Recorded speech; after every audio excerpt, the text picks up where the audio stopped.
So, Aaron, when we think about TotalSport, I guess for people who are into lifestyle businesses, this would be the ultimate lifestyle business because you get to do something you're obviously very passionate about. How did it start? But pretty organically, actually. It was I had one job post university, which was an event management job at Sport Auckland, which is part of the Regional Sports Trust Network. And had always been very into sport, more traditional sports though. Had grown up playing rugby and cricket and soccer and the like, but was always outdoor, coming from that boarding school background where we did everything we could to get outside and just play with our mates. It was it was very much the culture that was ingrained into us, and so that was always something I was into, and it was kind of the thing that I liked more than perhaps applying myself to my studies, was being outside and doing stuff. So post-university, and managed to stretch a commerce degree over nearly a decade with a few overseas trips popped in here and there. I came back and got this one job and was sort of, I guess, like a lot of people, just not really sure about exactly what I wanted to do. Liked sport. My mother had been into events, so I thought, okay, well, let's see what we can do there. And like you hear the story so many times, kind of got an opportunity through someone that I knew, through a really close family friend, and was given a job that I didn't deserve to get based on the calibre of others that had applied for that job, but kind of got to, I sort of liken it to, that was the trade, that was my apprenticeship in events. Learned how to put events on, learned a little bit about the sports industry, recreation, that kind of thing. And then just kind of felt this inkling to do something a bit different and to do something for myself. Wasn't that I needed to be the boss necessarily, although maybe I was repressing something, but it was just about wanting to kind of start something. And so I remember quite vividly walking into my boss's office at the time, and these sports trusts were always run on the smell of an oily rag, and I knew that they were looking to to save costs, but then they had a number of events which they liked, and probably a number that they were quite happy to get rid of, and I was in charge of essentially running that portfolio. So I wandered in and said to my boss, hey, why don't you make me redundant? Why don't you make my position redundant, and I'll get out of your hair, you can save a few dollars, but give me a contract to take away 3 of your big events, which I knew they wanted to keep. So we did a deal, and kind of felt like a win-win at the time. I thought I'd absolutely cracked it, and walked away with, I think the contract was worth 25 grand or something, and that was enough to get you started. It was enough to get me started. Yeah, there was a little bit of estate money too, which I'd had from my grandfather. But at this point, it's probably worth saying that there had been very little planning. In fact, less than zero planning around the whole. How's this going to look? Spoke to a few people, came up with a name, and went, well, here we go, let's do this. Didn't even really know what sort of space in sport and recreation we wanted to be. So I ended up taking a sports dinner, which I'd organised back in my Sport Auckland days. Have a Go Day, which was an event all about showing kids a whole myriad of different sports, and a bike event, and those were my kind of 3 core products that I took with me, and then none of them exist any longer now, but it kind of gave me the opportunity to get myself into that space, and we sort of meandered around really for a couple of years. And did you have to really kind of begin to think about how am I going to take this business, how am I going to develop it, how did you decide where to move it from that initial startup phase? It was really based around starting to look at, a lot of the first part of the business was based around me being, I think, quite selfish and making the business work towards kind of servicing the life that I wanted to live. Yeah. I'd been a reasonable cricketer, and when I started the business, all of a sudden I kind of lost my weekends. Hadn't given that a whole lot of thought. So my cricket career was kind of like, right, we're going to have to flag that's done, and then started kind of running around on trails a little bit and riding mountain bikes, and thought, oh well, maybe is there something here? Is this is the sort of thing that people are going to want to do? And so started kind of just looking at TotalSport as potentially a business that might head down that track of providing sport and recreation based kind of participation events. And once again, still hadn't really sat down and gone, right, this is absolutely what we want to do. That kind of happened about maybe 4 or 5 years later. So there was quite a bit of meandering relatively aimlessly in those early years. Lots of interesting conversations with accountants and parents going, is this really a good idea? Yeah. Did you question that point? I mean, is there a business model here? Did you get to? I mean, it's a nice model. Obviously, you're outdoors and you're doing stuff you really love. But did you really question about whether or not there was an opportunity to make money out of it? No, didn't question it at all.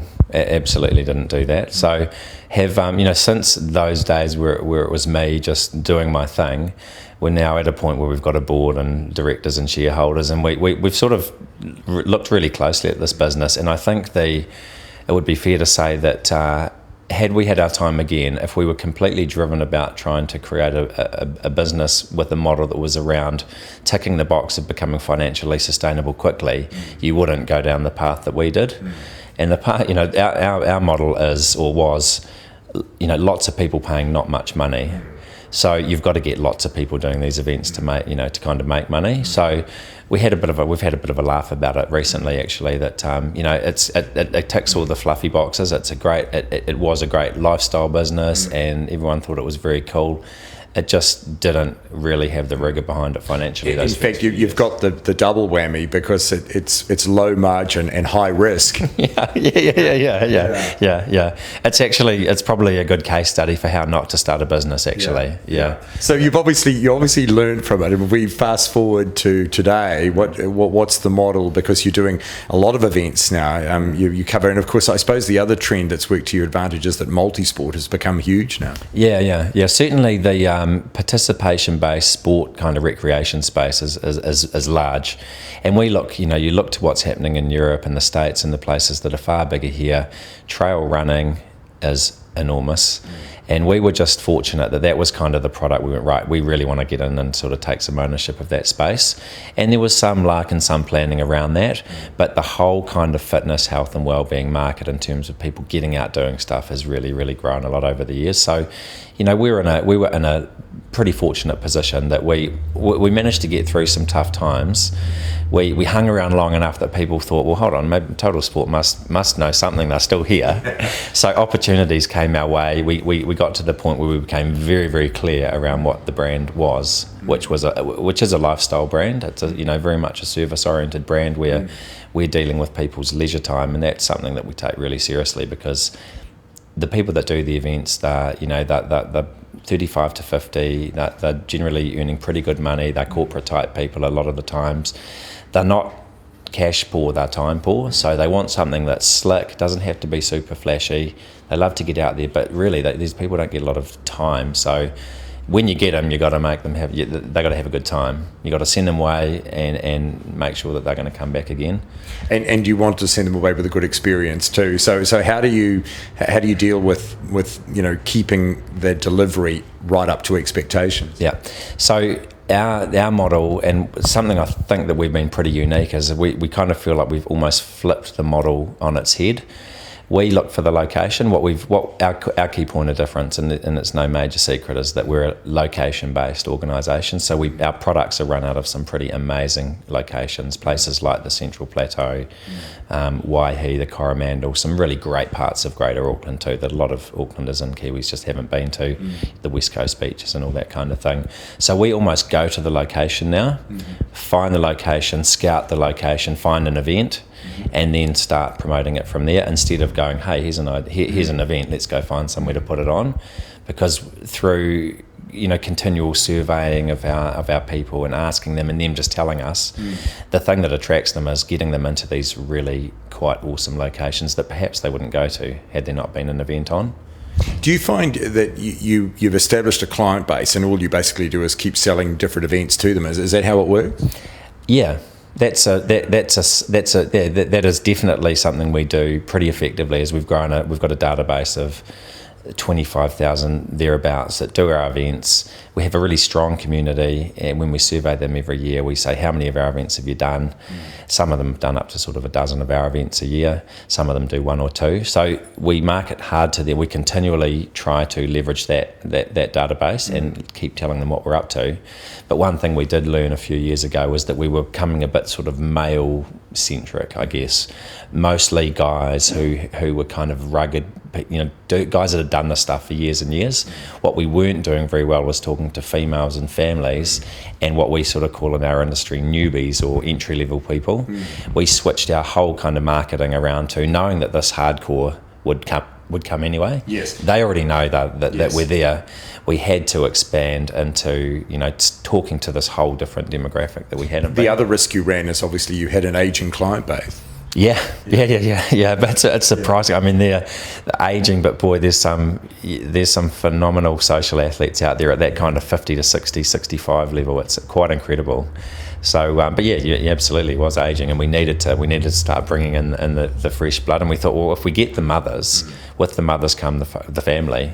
So we've, things are very, very different nowadays than they were maybe 4 or 5 years ago, to the point where, there's creches at our events now. So mum comes along and runs, dad maybe runs with 8-year-old Johnny, and the 2-year-old is with the babysitter for a few hours. It becomes a legitimate day out for the family. So how have you had to adapt the business model, I guess, to the lifestyle changes? Because obviously, people are working hard, working long hours, limited recreational time, and therefore they put a high price on that time that they do make available.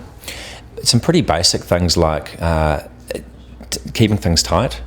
Early starts, no prize giving, getting people there, getting them out there, throwing them out in the bush for a couple of hours, sending them home after having a beer and a sausage, and they're off. No waiting around. No waiting around. Yeah. No long kind of drawn out prize givings. Just keeping things really tight.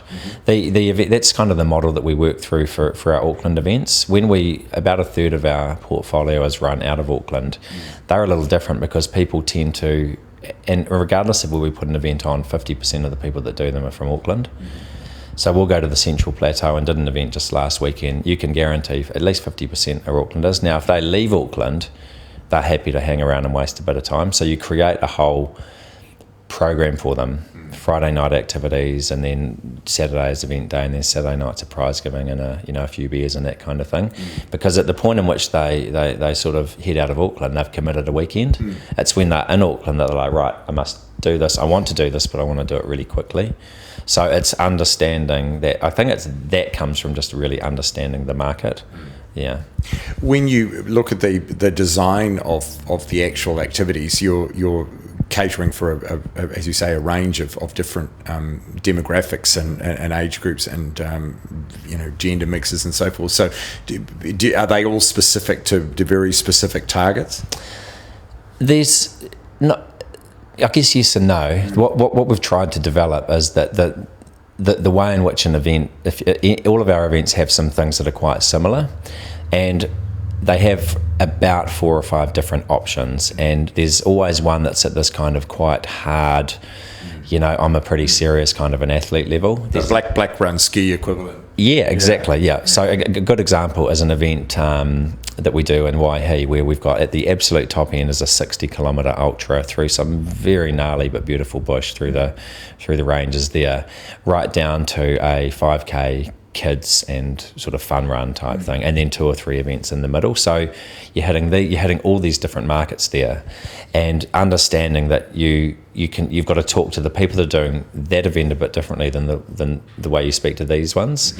So kind of trying to design events from a perspective where they have quite a broad appeal for everybody, but they don't lose their appeal to each of those individual categories. How have you found New Zealand's attitude to fitness has changed? Because you've been, your business has been going since 2000, so you've seen that trend. People are more conscious of fitness now. Is that reflective in the way business is growing for you? Yeah, it really is. Yeah. And interestingly enough, we were probably one of, I'm sure through those tough times when the global crisis hit, we had 2 of our largest years of increase in numbers, 2 phenomenal years of numbers increasing, and I think that was probably due to that corporate type that I was talking about earlier. Maybe very stress levels were a little up there, needed an outlet. TotalSport really provides people with a great outlet where they can a lot of escapism in there, I think.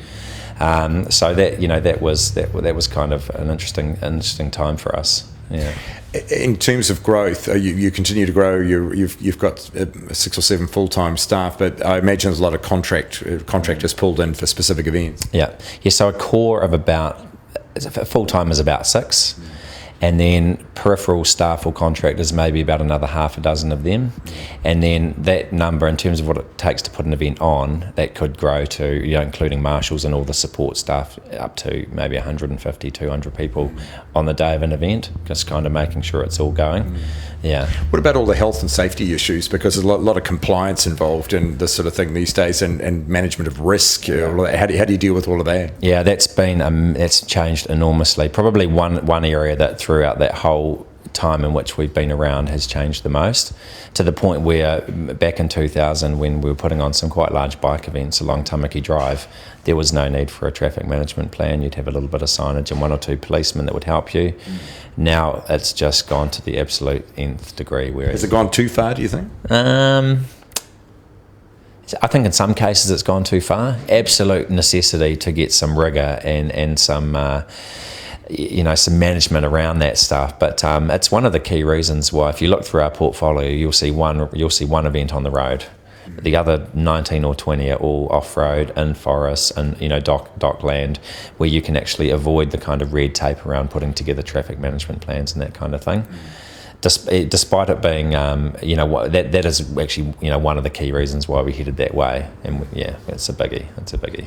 And what about growth for the business? Is it continuing to grow? You're expecting to see it continue to grow in the future? Yeah, we are. Yeah, we're really excited. Like, we kind of feel like at the moment we've got a portfolio with TotalSport of about 20 events. That changes. We cull the week. We actually ditched 3 events last year. Events that we really liked, but they weren't performing financially, and those gaps got filled with products that we feel are going to kind of stand the test of time for the next wee while anyway. And we've seen our numbers grow. We're putting through, like this year, we're projecting to put through 25,000 people. So that many will do our events, and that's come from about 4 years ago. That number's probably more than doubled. So we've had some quite significant growth through the last 3 or 4 years. What we're looking at the moment is, I mentioned before, the model of high entry numbers, high participation numbers paying less. We're looking at developing a whole new business unit, which is still about taking people to stunning locations and providing great event experiences for them, but less people paying a whole lot more. So things like recreational cycle tours, for example, which are a pretty big thing happening in Australia at the moment, that kind of thing is very much so. We're building a whole new business case around that, which the really exciting thing there is it's a completely new demographic that we're trying to sell to. So we're kind of creating some new stuff as well. What about the fact it's low capital cost and low barriers to entry? So are there lots of people out there who think they can do it as well too? Yeah, there are. And if you look around, there's just so many events on. I mean, on any weekend in Auckland, you could probably go and do 3 or 4 events in our space. And I think what happens is people start becoming discerning. One thing we've really tried to do is market the TotalSport brand as well as the events, because people tend to know the event that they're doing. For example, the Auckland Marathon. Everyone knows it. No one who does it would know who puts it on. So we try to actually market TotalSport. So if someone picks up an entry form, this is the story that I tell, is they're in a bike shop and they pick up 2 entry forms. One's got a TotalSport logo on it and one hasn't. Hopefully they'll go, TotalSport, I've done one of the other events, or I know someone that has. So generally the ones that it's like any business, I think, generally the weak eventually kind of drop out of the market. But there are low barriers to entry, but in regards to getting permits, you still need to be able to get permits. You still need that bit of paper that says, yes, I can do it. And the likes of the Department of Conservation are pretty discerning as to who they work with. So we have, fortunately, so far had a really clean track record with all those sorts of stakeholders. So really, that's our asset base, is a folder full of bits of paper saying you can put this event on. There's not much else to it. What about the chance to take the business global? Are there opportunities to do this around the world, run events around the world in this sort of space as well too? Yeah, I think there is. Yeah, we're working on a concept at the moment which very much is scalable worldwide, and we're just launching it actually in the next couple of months. And it's basically picking one of our events which has been a really strong performer since it started. It'll be 12 years old this year. It's an event called the Coastal Challenge. Very unique. It's all off-road, people running, walking, scrambling, swimming down the coastline. So no roads. It's all about making the most of these fantastic places we've got. And we're talking about taking that one, for starters, to get that one into Australia, to create a Trans-Tasman series. And from there, who knows, it may go further.